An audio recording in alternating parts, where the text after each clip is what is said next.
دریا سندھ میں بہادری کی داستان نثار خٹک کے جوان مردی سپینا بانڈا کے نثار خٹک نے بہادری کی مثال قائم کر دی۔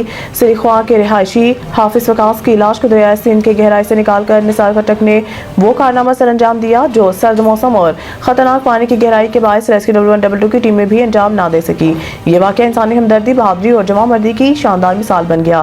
ریسکیو کی ناکامی کے بعد نثار خٹک کی بے مثال جرأت ریسکیو 122 کی ٹیمیں کئی گھنٹوں کی کوشش کے باوجود حافظ وقاص کی لاش کو نکالنے میں ناکام رہی۔ جنوری کے شدید سرد موسم میں دریائے سندھ کی ٹھنڈی موجوں نے یہ کام اور بھی مشکل بنا دیا تھا۔ ایسے میں سپینا بانڈا کے رہائشی نثار خٹک نے اپنی جرأت اور ہمت کا مظاہرہ کرتے ہوئے دریا میں چھلانگ لگائی اور حافظ وقاص کی لاش کو کامیابی سے باہر نکال کر لایا۔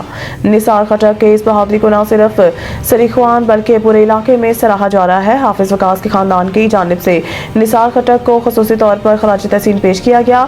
فرمان الیکٹریشین مرحوم حافظ وقاص کے اہل خانہ نے جمعہ کی نماز کے بعد ان کے گھر پر ایک خصوصی تقریب کا اہتمام کیا ہے جس میں نثار خٹک کی خدمات کو خراج عقیدت پیش کیا جائے گا۔